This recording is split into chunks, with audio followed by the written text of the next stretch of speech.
Jaallatamtoota saba Waaqayyoo har'a waldaa shanaffaa waldaa Filaadelfiyaa ilaalla. Waldaa Filaadelfiyaa ilaalla. Mee sagalee Waaqayyo Gooftaa isinii dubbiseetan jalqabna.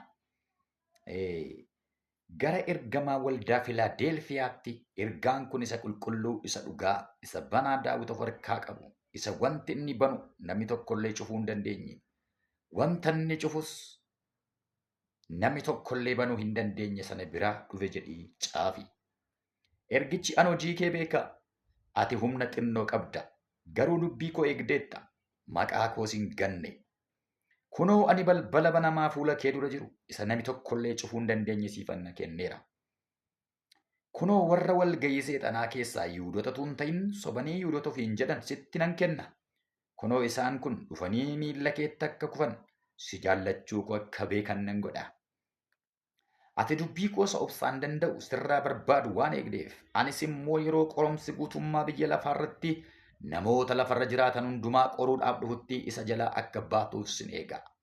Ani dafee nan dhufa, namni tokkollee gonfoo mo'ichaasa kan keetii si duraa akka hin fudhannetti isa qabdu jabeessi eeggadhu. Isa mo'uu sanaan mana qulqullummaa Waaqayyoo koo keessatti utubaa nan godha. Isa keessaa matumaan baafamu.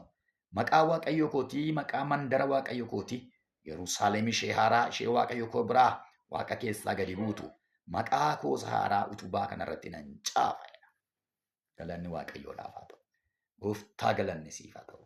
Nama si dhaggeeffatu eebbisi. Samiin nurratti abanamu. Sagaleen kee nuuf ifu. Ergamaan seexana hidhamu. Maqaa Yesuusiin. Egaa har'a waldaa Filaadelfiyaa ilaalla. Filaadelfiyaa yookaan immoo The Faithful Church waldaa amantii guddaa qabdu ilaalla. Filaadelfiyaa jechi jedhu jecha Giriik jaalala obbolootaa yookaan immoo brotherly love jedhurraa kan dhufedha. Brotherly love. Magaalittiin mooticha Atlaas jedhamutu yaadannoo obboleessa isaa Imaanu'ees lammaffaadhaaf ijaare jedhama. Magaalittiin Ateensi xiqqoo jedhamtees waamamti. Ateensi magaalaa Giriik akka taate beekna. Magaalaa dimokiraasiin itti jalqabe jechuudha. Magaalittiin Filaadelfiyaa kun Ateensi lammaffaadha jedhanii waamu warri Giriik. Yeroo ammaa Al-Shahar yookaan immoo City of Allah jedhamti. Yeroo ammaa magaalaa Turkii keessa kan jirtu magaalaa Allah yookaan magaalaa Waaqayyoo akka jechuuti. Magaalaa baay'ee xiqqoodha. Garuu sooreyyiidha. Amantoonni ishee immoo baay'ee muraasa garuu jajjaboodha. Magaalattii keessa waaqa tolfamoo baay'eetu jira. Keessumaa waaqa tolfamaa warra machaanii kan jedhamu beekamaadha. Machooftuutu achitti waaqeffata. Waldaa komiin irra hin jirre. Waldaa Waaqayyoo galateeffatedha. Waldaan Filaadelfiyaa. Waldatti Filaadelfiyaa kanatti gooftaan maal jedhuuf beeksisa galaala. Ergaan kun isa qulqulluu, isa dhugaa, isa banaa Daawit of harkaa qabu biraa dhufe. Isa wanta inni banu nam tokko hin cufne, isa inni cufu nam tokko hin banne biraa dhufe jedhee caafe. Rakkinni waldattiin qabdu rakkina balbala banamaati. Akka namoonni baay'een iddoo kana lallabaa turan nan beeka. Namoonni baay'een waldaa Filaadelfiyaa mul'ata Yohaannis keessaa baay'ee jaallatu. Anis nan jaalladha. Waldaa Filaadelfiyaa garuu kan namoonni lallaban balbala banamaa lallabu. Balballi banamaa sakam. Balbala foonii miti. Balballi waldattiitti cufameen isinitti maqaarra. Gooftaan isa furtuu banaa Daawit of harkaa qabu biraa dhufe ergaan kun. Sanni cufee nam tokkoon banu, sanni bane nam tokkoon cufuudha. Maal jechuudha kun? Waldaan Filaadelfiyaa waldaa xiqqoodha. Waldaa saba muraasa qabdudha. Magaalittiin xiqqoodha. Magaalittiin soorettiidhas. Waldattiin kunii humna xinnoo qabdaa jedhaan. Humna xinnoo jechuun saba xinnoodha. Qabeenya xinnoodha. Waldaan rakkina kee jirti. Waldattiin kun rakkina maanni ishee mudate yoo jettan rakkinni ishee iddoo waaqeffannaa hin qabdu. Yoo isheen dhattee waldaa banattee jalqabde waaqeffannaa Yihuudoonni dhufanii waldattii irratti cufu. Yoo isheen iddootti waaqeffattu tokko argatte amma mootummaa dhaqee irratti cufa. Kanaaf iddootti waaqeffatan hin qaban. Muka jalatti waaqeffatu, mana namaa jalatti waaqeffatu, caakkaa keessatti waaqeffatu. Iddootti maqaa Yesuusiin waaman hin qaban. Kanaaf gooftaan balbala banamaa sii kenneera. Isa immoo nam tokkoon cufu jedhe. balbala tajaajilaa, balbala waaqeffannaa, balbala uffee jettee waaqeffattuun sii kenna jechaa jira malee balbala foonii, balbala jireenya isa lafarraa, balbala kolkollee miti akka namoonni itti lallaban. Balbala isa tajaajilaa, balbala waldaan irratti cufamudha gooftaan, balbala isa olii isa nama tokko hin cufneen sii bana jedhaan. Balbalichi balbala waaqeffannaa isa bara baraati.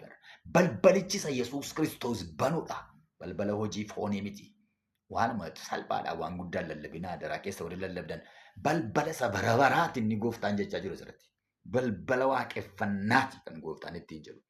Malee akka namoonni ittiin xiksii kana qabatanii isa lafarraatti walitti lallabanii wal macheessaa oolan miti kun. Miti. Galanni Waaqayyoodhaaf haa ta'u. Inni furtuu banuuf cufuu of harkaa qabu kun eenyu? Yesuus Kiristoosidha. Yesuus Kiristoos banaa Daawit, balbala mootummaa of harkaa natu qaba. Yeroo Yesuus Kiristoos gara lafaa keessatti gadi bu'ee guyyaa 3 ture, haqee furtuu fuudhee si oliin banee warra achi jiran baase keessaa seexaan harkaa furtuu fudhate. Furtuun ittiin nama joonjesse namatti cufe sana, furtuu jannata cufame sana Yesuustu fudhate. Banaan Daawit harka jira, furtuun harka jira. Anatu cufuu danda'a, anatu banuu danda'a. Hanan cufe namni tokko hin banu, hanan bana eenyuyyuu hin cufu jedhe gooftaan waldattiidhaan. Sababiin isaa mootii lafarraatuu dhaqee balbalatti cufa. Saba lafarraatu balbalatti cufa. Yihudootatu warra wangeela balaaleffatutu balbalatti cufa waan ta'eef balbala bara banaa inni banu furtuun kii maastar kii narka jira jedhe Yesuus. Narka jira. Furtuun inni guddaa galanni isaa haa ta'u. Waldaa Filaadaalfiyaatiin gooftaan akkas jedha. Ani hojii kee beekaadha. Hojii kee beeka. Gooftaan hojii nama hundumaa beeka. Ani isin dhibu waldaa xixinnoodhaanis hojii kee beeka jedheen. Waldaa duutuudhaanis Sardeesiinis hojii kee beeka jedheen. Efesoonis hojii gooftaan hunduma isaanii an hojii kee beeka jedheen. Namni tokko waan nuti hojjennu Waaqayyo hin beeku sitti fakkaate. Waan ati hojjettu gooftaan hin beeku sitti fakkaate. Kanatti hojjettu beeka. Kanatti guyyaa guyyaatti hojjettu beeka. Kanatti yaaddu beeka. Inni nama miti garaa lafaa keessa beeka. Inni garaa dhagaa keessa beeka. Si beeka Waaqayyo. Hojii kee beeka. Hojii kee beeka. Ati humna xinnoo qabda. Humna xinnoo qabda jedhaan. Qabeenya hin qabdu. Humna xinnoodha. Nama hin qabdu saba baay'ee. Humna xinnoodha. Waldattiin xiqqoodha. Qabeenyi ishee xiqqoodha. Humna xinnoo qabu. Garuu jedhe dubbii koo eegdeetta jedhaan immoo kan marifu. Humna xinnoo qabu garuu dubbii Waaqayyoo eeganii jiraatu. Dubbii koo eegdeetta jechuun seera kootiin jiraatta. Abboommii kootiin jiraatta. Akka jaalala kootti jiraatta. Akka fedha kootti jiraatta. Akka waldaa Saardees orma fakkaatteen jiraattu. Yoo hiyyoomte iyyuu anaaf jette. Yoo balbalisti cufame iyyuu anaaf jette. Yoo daldalli sirratti cufame iyyuu anaaf jette. Yoo manni hojii kee saamsame iyyuu anaaf jette. Dubbii koo eegdee jiraatta jedha. Ameen. Haleluuyaa. Humna xinnoo qabdi dubbii Waaqayyoo eegdi garuu. Humna xinnoo qabdi abboommii gooftaa eegdee jiraatti garuu. Humna xinnoo qabdi Waaqayyoo jiraatti garuu. Humna xinnoo qabdi fedha Waaqayyootiin baatee galti garuu. Waldaa baay'ee namatti toltu. Waldaa hafuurri qulqulluun keessa socho'u. Waldaa waaqeffannaa dhugaan keessa jiru. Waldaa rakkina keessa jiran. Waldaa iddootti waaqeffattu dhabdee balbalatti cufamu garuu dubbii Waaqayyoo eegu. Mana jalatti waaqeffachaa dubbii Waaqayyoo eegu. Muka jalatti waaqeffachaa dubbii Waaqayyoo eegu. Utuu balbalitti cufamu dubbii Waaqayyoo eegu. Waaqayyoo nu haa gargaaru. Balbala baay'eetti cufamaan balbala jireenyaatti cufu, balbala tajaajilaatti cufu, balbala waaqeffannaatti cufu, balbala hojiitti cufu, balbala hundumaatti cufa, mootummaan itti cufa, yihudoonni itti cufu, ormoonni irratti cufu. Achi keessa balbala cufamaa keessatti dubbii Waaqayyoo eegdanii jiraatti. Walitti yaa saba koo dubbii Waaqayyoo eegdee jiraattaati. Balballi gaafa sitti cufamu dubbii Waaqayyoo hin eegdaa. Gaafa dhukkubsattu dubbii Waaqayyoo hin eegdaa. Gaafa namni sirratti ka'u dubbii Waaqayyoo hin eegdaa. Hin eegdaa dubbii Waaqayyoo. Seera Waaqayyoo hin eegdaa. Gaafa aartuu hin eegdaa. Hin eegdaa dubbii Waaqayyoo. Gaafa jireenyi mijachuu didu hin eegdaa. Gaafa guutuu didu hin eegdaa. Hin eegduu dubbii Waaqayyoo. Waldattiin kun fakkeenya nuu taati gaa. Balballi irratti cufamee dubbii Waaqayyoo eegdi gaa. Balbala banamaan qabdu dubbii Waaqayyoo eegdi. Utuu balbala banamaa qabaatte gooftaan balbala banamaan kakatuufi. Balbalitti cufaadha. Cufaa kee taa'u garuu dubbii Waaqayyoo eegu. Cuccufaa kee jiru garuu dubbii Waaqayyoo eegu. Rakkina gidiraa hamaa kee jiru garuu dubbii Waaqayyoo eeganii jiraatu. Waldaan Filaadelfiyaa baay'ee namatti tolti. Galanni Waaqayyoodhaaf haa ta'u. Maqaa koo hin ganne jedha. Maqaa koos hin ganne.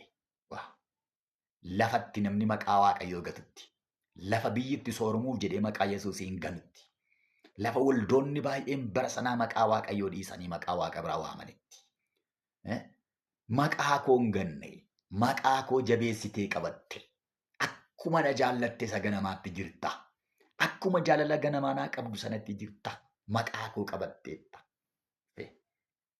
Maqaa Waaqayyoo hin gadhiisinaa. Maqaan Waaqayyoo gimbii jabaadha. Maqaan Yesuus gimbii jabaadha. Guyyaa rakkinaatti gimbii jabaadha. Maqaan Yesuus Kiristoos fayyisaadha. Lubbuu fayyisaa, foon fayyisaa, dinagdee fayyisaa, hafuura fayyisaa, jireenya fayyisaa. Maqaa isaa hin gatin. Yoo rakkatte iyyuu maqaa Waaqa kee hin gatin. Maqaa Waaqa kee hin arrabsiisin. Maqaa Waaqa kee ofirratti hin salphisiisin. Maqaa Waaqayyoo kee qabadhu. Maqaa gooftaa keetii qabadhuu dhaabadhu akka waldattii kana. Waldattiin kun akeekkachiisas qabdi akkeedhe. Namni tokkollee gonfoo mo'ichaa isa kan keetii si dura akka hin fudhannetti isa qabdu jabeessi eeggadhu. Qabdi. Jireenya gaarii qabdi. Waaqeffannaa gaarii qabdi. Balbala cufamaa keettiyyuu. Dubbii koo eegdeetta jedhaan maqaa koo hin ganne jedhaan mitiree humna xinnootuu qabdu jedhaan gooftaan. Isa qabdu kana jedheni amma dhufutti jabeessiitti qabadhu. Namni tokko si duraa akka hin fudhanne jedheni. Sababiinsaa namni nama duraa fudhata jara keenya. Maqaa har'a qabdu kana bor akka hin dhabne. Tajaajila har'a qabdu bor akka hin dhabne. Jireenya har'a qabdu bor akka hin dhabne. Eebba har'a qabdu akka hin dhabne bor. Warqeen harkaa qaban sibiila jedhe Oromoon. Maqaa qabdu kana hin gatin. Ulfina qabdu kana hin gatin. Ayyaana qabdu kana hin gatin. Dibata qabdu kana hin gatin. Amma dhumaatti qabadhuu dhaabadhu. Namni si duraa fudhachuudhaaf qophaa'u jira. Inni si saamuudhaaf qophaa'ee jira. Inni ganamaa galgala siif hin ciifne jira. Inni ganamaaf galgala boolla qotu jira. Waa'ee keetiif kan rafanii bulle jiru. Waa'ee keetiif kan boolla qotaa bulan jiru. Waa'ee keetiif kan daggamaa bulan jiru. Waa'een kee kan mataa isaan naannessu jiru. Maqaa Waaqayyoo akkatti gattuuf. Isa qabdee jirtu sana, tajaajila irra jirtu sana, isitti hin fakkaatu malee warra matti mata bowwuudha. Tajaajilatti tajaajiltu, madirakii irra dhaabattanii tajaajiltu, inni saba Waaqayyoo walitti qabdu. Warra kaaniin mata bowwuudha. Hojii seexanaa diigaa jirta. Hin beektu malee hojiin seexanaa karaa kee diigamaa jira nama nana. Karaa kee Waaqayyoo hojii baay'ee diigaa jira kan seexana. Sanaaf jarri mataa bowwaafatu. Jarri waa'ee kee ganamaaf galgala hojjetu. Isa qabdu gaa jabeessi qabadhu. Jabeessi qabadhu isa qabdu. Jabeessi isa qabdu qabadhu. Galanni Waaqayyoof haa ta'u. Yoo dandeesse dabali. Yoo dadhabde immoo achumatti of eeggadha. Yoo dandeesse ispiidii dabali, dibata dabali, ayyaana dabali. Dabali. Yoo dadhabde achumarratti of eegila. Taatee kiratti. Isa qabde. Amma dhumaatti hin gatin. Galanni Waaqayyoof haa ta'u. Sababiin isaa yoo dagatte wantoota ta'an sitti hima. Ulfina Esawu Yaaqoobtu fudhate. Hin fudhatamaa nama jala. Ulfina Esawu, hangafummaa Esawu malu, eebba Esawu malu Yaaqoobtu fudhate. Ilaalaa kana. Ulfina Ruubeen, gaafa Ruubeen siree abbaa isaatti ol ba'ee araamuu godhe sana Yihudaatti darbe siiqqeen sibiila. Siiqqeen mootummaa, siiqqeen hangafummaa Yihudaatti darbe. Ulfina Saa'ol yoo laaltan, Saa'ol gaafa inni Waaqayyoon tuffatu, Waaqayyoon salphisu, Waaqayyo si tuffadheera Daawititti dabarse. Daawititti dabarse. Kakuu haaraa keessaa olaaltan immoo Yihudaan bartuun gooftaa sun iddoo isaan malu isatti waamame sana Maatiyaasitti dabarse innis. Argite? Hin darba. Isa qabdu jabeessitee hin qabatu taanaan hangafummaa sana ayyaana sana jabeessitee hin qabatu taanaan hin darba nama biraatti darba. Hin darba. Waaqayyoo si haa gargaaru. Waaqayyoo gooftaan nu haa gargaaru. Gooftaan egaa akkee warra mo'anii fedheen kunoo ani balbala banamaa isa eenyuyyuu cufuu hin dandeenye siif kenneera. Balbala banamaa. Ameen. Isa eenyuyyuu cufuu hin dandeenye balbala banamaa siif kenneera. Balbala banamaa siif kenneera. Waaqayyo balbala banamaa siif laata. Balbala banamaa siif laatu. Balbala tajaajilaa. Balbala ittiin wangeela lallabdu. Balbala ittiin dhaloota baay'ee bira geessu. Balbala ittiin dhaloota du'a keessaa baaftu Waaqayyo siif laatu. Balballi lafarraa hin darba. Balballi jireenya lafarraa hin darba. Akka warri kaan lallaban miti. Inni kun daakuudha, daaraadha. Balballi bara baraan hin cufamne isa samiirraa siif banamu. Balballi jireenya bara baraa siif banamu. Balballi ittiin ija godhattu siif banamu. Balballi ittiin tajaajiltee waaqa kee beeksiftu sun siif banamu. Isa mo'uuf balbala banamaan kenna jedhee gooftaa. Kan biraa kedheeniin yeroo qorumsi biyya lafaa hundumaatti dhufutti akkati jalaa baatu nan godha. Akkati jalaa baatu nan godha. Yeroo qorumsi biyya lafaa hundumaa qoruu dhufutti inni jedhu kuni haala adda addaatiin yoo hiikameyyuu daaretti garuu qorumsi guddaan tokko in dhufa. Inni sun immoo gidiraa waggaa 7ti. Gidiraa waggaa 7 kun ol butamuu booddee kan itti fufudha. Yeroo bineensichi lafarra dhufu jechuudha. Yeroo mallattoon 66 hojiirra oolu jechuudha. Yeroo raajii sobaan sun gadhiifamu jechuudha. Yeroo seexani daaretti mana qulqullummaa keessa galee barcuma dhaabbatee taa'u sana, yerootti amantoonni gorra'aman sana, yerootti gidiraan lafarratti amantoota irratti dhufu sana isa jalaan si baasaidha. Waldattiidhaan. Nuun jedha malee isaan sokkaniiru. Waldaan gooftaan gaafa sanatti dubbate irra hin jiranii bari isaan. Bara 2000 dura du'an isaan sokkaniiru. Ergaan kun garuu kan keenyadha. Ergaan kun baraa baratti darba garuu. Nama amma dhumaatti dhaabate, nama gooftaa qabatee dhaabate gidiraa sana jalaa sin miliqsa. Sin baasa jira jechuun sin buta jechuudha. Hin butamta. Ol butamta raabchariidha. Jalaan si baasa. Qorumsa sana jalaa baata jechuun sin buta. Olan si fudhadha jechuudha gooftaan. Maqaan isaa eebbifamu. Warra jaallatu gooftaan qilleensa irratti butata. Kana waa'ee bara dhumaa irratti bal'inaan gara boodaatti nan barsiisa. Waaqayyo nu gargaara. Garuu gidiraaf qorumsa biyyatti dhufu keessaa saba hundumaa qoru keeyyan si baasanne jedhu sun gidiraa isa guddaadha. Gidiraa waggaa 7 sanadha. Galanni waaqayyoodhaaf haa ta'u.